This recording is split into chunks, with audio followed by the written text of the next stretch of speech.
buenos días a todos. Hoy es viernes, día 22 de enero.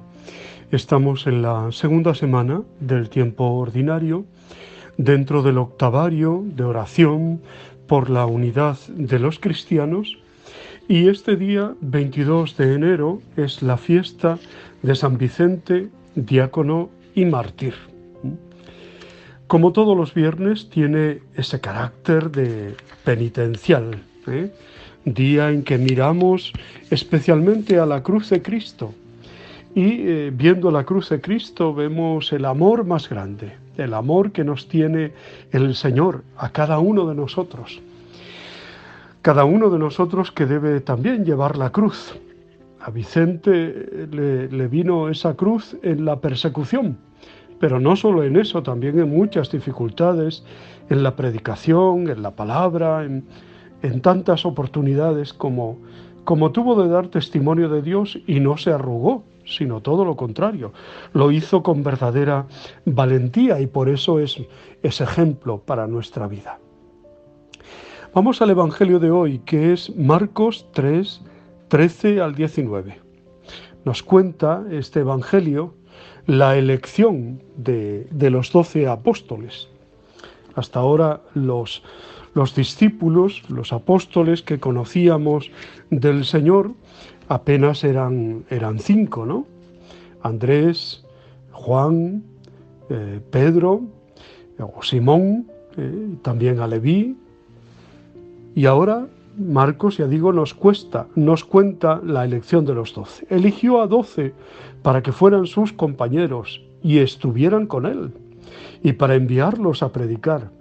Son dos caras de una misma moneda, estar con él y enviarlos a predicar. Dimensiones del existir cristiano que nosotros distinguimos con demasiada claridad, pero que en Jesús y en sus discípulos forman una sola e inseparable realidad. También en el Evangelio de Juan, por ejemplo, el enviado siempre está con el Padre que le envía.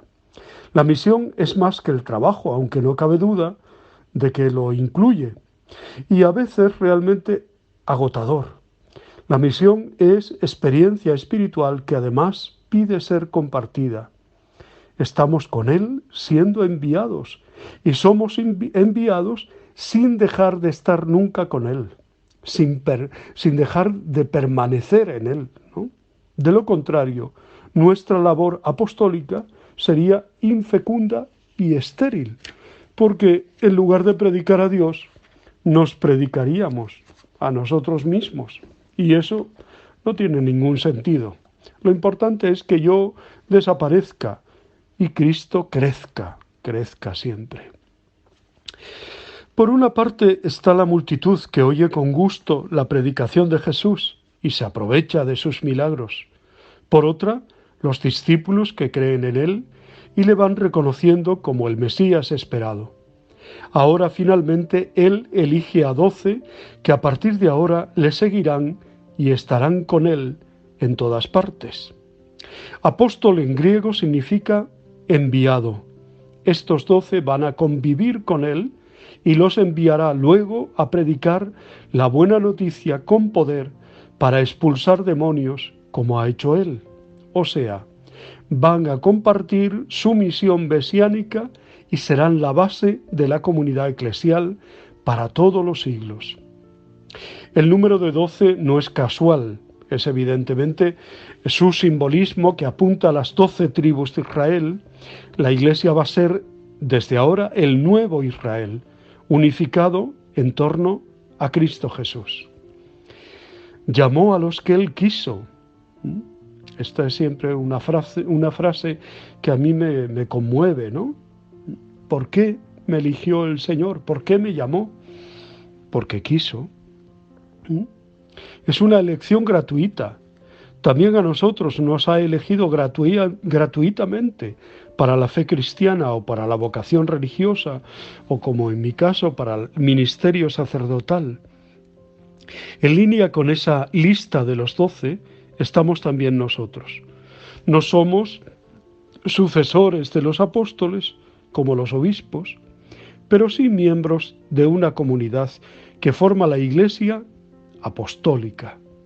No nos elige por nuestros méritos, porque somos los más santos, ni los más sabios, o porque estamos llenos de cualidades humanas.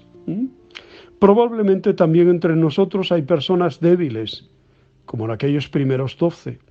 Uno resultó traidor, otros le abandonaron en el momento de crisis, y el que él puso como jefe le negó cobardemente.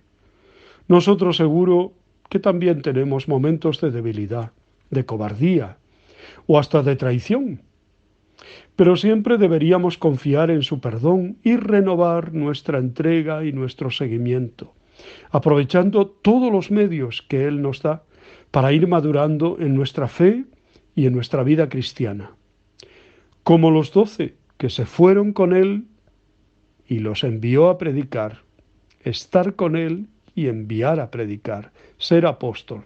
También nosotros, cuando celebramos la Eucaristía, estamos con Él y al final de la misa, cuando se nos dice que podemos ir en paz, en realidad se nos está enviando para testimoniar con nuestra vida la buena noticia que acabamos de celebrar y de comulgar.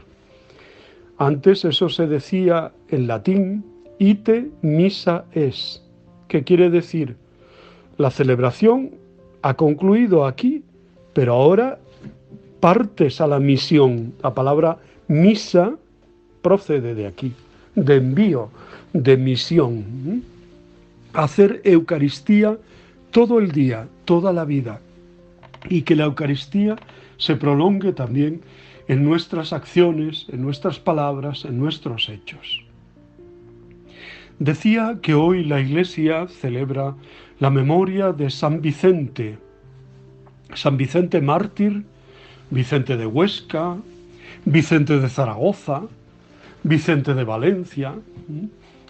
Fue denunciado y encarcelado bajo Diocleciano, por lo que la Iglesia lo venera como San Vicente mártir, y fue un clérigo aragonés, diácono de San Valero de Zaragoza. Según la tradición, Valero, su obispo, tenía dificultades en el habla y entonces le pidió a Vicente que se encargara de la predicación de la fe. Y eso pues también supuso dar testimonio de Cristo. La persecución en Hispania se originó una sangrienta persecución contra los cristianos, decretada por los emperadores Diocleciano y Maximiano, en marzo del 303.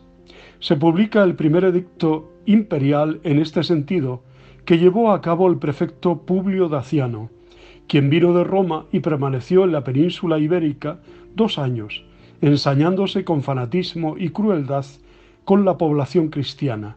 Publio Daciano llegó a Hispania por Gerona, donde encargó el cumplimiento de los decretos imperiales al juez Rufino, pasando él a Barcelona y después a Zaragoza.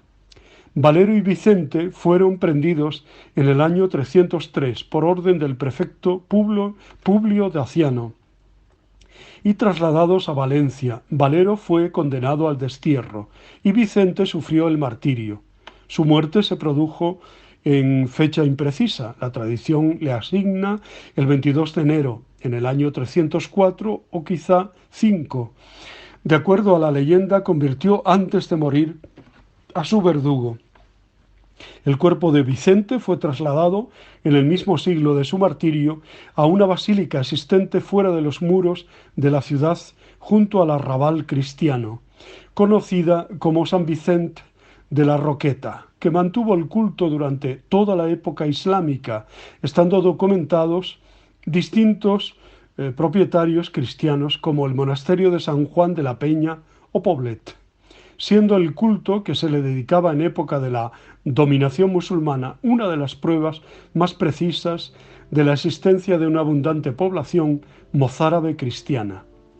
El martirio de San Vicente fue colocado en una cruz, en aspa, y después en la catasta, donde le rompieron los huesos, le azotaron y le abrieron las carnes con uñas de garfios de acero, pero no pudieron dominar su resistencia, Mandó entonces Publio Daciano que fuese desollado y colocado en una parrilla en ascuas. Fue arrojado más tarde a una mazmorra, falleciendo después.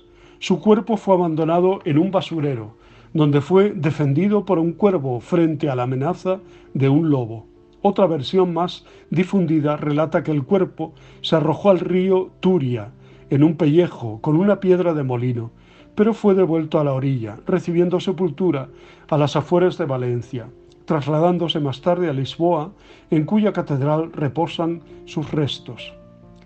La reliquia del brazo de San Vicente. Uno de los brazos llegó el 16 de octubre de 1970 a la Catedral de Valencia, regalado por una familia de Padua. Según estudios forenses, pertenece a un hombre joven y presenta quemaduras en la piel y se remonta al siglo IV. Se conserva en la capilla, en una de las capillas de la Catedral de Valencia. Salió en procesión el jueves 22 de enero del 2004, al igual que cuando se inauguró el Año Santo. Esto se repetirá de nuevo dentro de 100 años. El otro brazo está en la Catedral de Braga. Se le suele representar en pintura con las vestimentas de su rango, acompañado por un cuervo o sujeto a una muela de molino. Estos símbolos hacen referencia a su largo y atroz martirio. Vicente es el mártir más famoso de toda la península ibérica. Los testimonios de su veneración, tanto en Occidente como en Oriente, son extremadamente abundantes. Entre ellos sobresalen los de Prudencio, el más antiguo, y el de San Agustín, su más famoso panegerista, que solía dedicarle un sermón cada 22 de enero. Las actas de su martirio, tal como nos han llegado, son ficticias, pero están redactadas sobre unos originales perdidos, más verídicos. Estas actas tienen la importancia de haber servido de modelo para muchas pasiones, naturalmente también fingidas, de otros mártires. Vicente sería oriundo de Huesca, como hemos dicho, siendo arcediano del obispo Valero de Zaragoza. Fue conducido a Valencia, donde sufrió un cruel martirio, probablemente bajo Diocleciano, a principios del siglo IV. Muchas felicidades a todos los que llevan su nombre y a los que celebran hoy su santo. Muchas parroquias tienen a San Vicente como patrono. Os deseo muy buen día, os abrazo y os bendigo en el nombre del Padre, del Hijo y del Espíritu Santo. Me queda recordar también que el día 5 del octavario de oración por la unidad de los cristianos nos invita a dejarnos transformar por la palabra de Dios, que debe cambiar toda nuestra vida y debe conducirla al encuentro con el Señor. Buen día a todos, os quiero.